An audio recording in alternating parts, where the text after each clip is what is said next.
बंगाल की खाड़ी में बनने वाले संभावित चक्रवाती तूफान को लेकर इस समय एक बड़ा और अहम अपडेट सामने आ रहा है। मौसम मॉडल्स, खासकर जीएफएस मॉडल, अब इस सिस्टम को पहले के मुकाबले ज्यादा मजबूत और गंभीर दिखा रहे हैं। ऐसे में आने वाले कुछ दिन काफी महत्वपूर्ण रहने वाले हैं। सबसे पहले बात करते हैं इस सिस्टम के बनने की। ताजा संकेतों के अनुसार 9 से 10 मई के आसपास दक्षिण मध्य बंगाल की खाड़ी के ऊपर एक निम्न दबाव का क्षेत्र विकसित हो सकता है। शुरुआत में यह सिस्टम सामान्य रहेगा, लेकिन जैसे जैसे यह गर्म समुद्री सतह और अनुकूल वातावरण के संपर्क में आएगा, इसकी ताकत तेजी से बढ़ सकती है।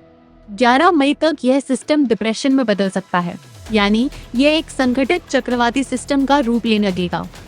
इसके बाद 12 मई की रात या 13 मई की सुबह तक इसके एक सीवियर साइक्लोनिक स्टॉर्म बनने की संभावना जताई जा रही है। कुछ मॉडल्स में इसकी तीव्रता और ज्यादा भी दिखाई दे रही है, हालांकि अभी इस पर अंतिम पुष्टि नहीं की जा सकती।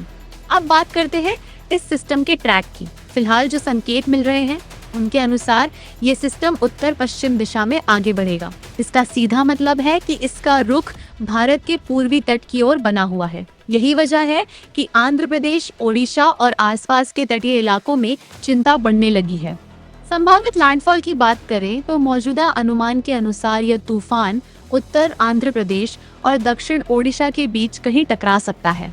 विशेष रूप से विशाखापट्टनम से लेकर भुवनेश्वर के बीच का तटीय क्षेत्र इस सिस्टम के प्रभाव में आ सकता है। हालांकि अभी ट्रैक में थोड़ा बहुत बदलाव संभव है, इसलिए सटीक स्थान आने वाले दिनों में ही स्पष्ट होगा। कुछ मॉडल्स ये भी दिखा रहे हैं कि विशाखापट्टनम के आसपास पहुंचकर ये सिस्टम थोड़ा मुड़ सकता है और फिर ओडिशा की ओर बढ़ सकता है। अगर ऐसा होता है तो ओडिशा के तटीय इलाकों पर ज्यादा प्रभाव देखने को मिल सकता है। वहीं आंध्र प्रदेश के उत्तरी हिस्सों में भी तेज हवाएं और भारी बारिश का असर रहेगा। अब अगर हम पिछले वर्षों के रिकॉर्ड पर नजर डालें तो मई का महीना चक्रवातों के लिए काफी सक्रिय रहा है। साइक्लोन अम्फान और साइक्लोन फानी जैसे बड़े और खतरनाक चक्रवात इसी महीने में बने थे और इन्होंने भारी तबाही मचाई थी। इसलिए इस नए सिस्टम को हल्के में लेना बिल्कुल भी सही नहीं होगा। इस सिस्टम का असर सिर्फ तटीय इलाकों तक सीमित नहीं रहेगा। जैसे जैसे ये आगे बढ़ेगा, इसका प्रभाव अंदरूनी राज्यों में भी देखने को मिल सकता है। खासकर ओडिशा, आंध्र प्रदेश, पश्चिम बंगाल और छत्तीसगढ़ के कुछ हिस्सों में तेज बारिश और तेज हवाओं की संभावना बन सकती है।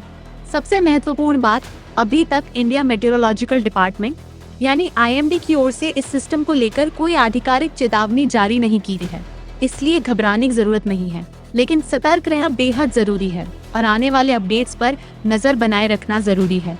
अगले 2 से 3 दिनों में इस सिस्टम की स्थिति और स्पष्ट हो जाएगी। अगर ये मजबूत होता है तो पूर्वी तट पर तेज हवाएं, भारी बारिश और समुद्र में ऊंची लहर देखने को मिल सकती हैं। मछुआरों और तटीय इलाकों में रहने वाले लोगों को विशेष सावधानी बरतने की सलाह दी जा सकती है। फिलहाल के इस विस्तृत अपडेट में इतना ही। आगे भी हम आपको हर छोटी बड़ी जानकारी से अपडेट करते रहेंगे। जुड़े रहिए हमारे साथ। धन्यवाद।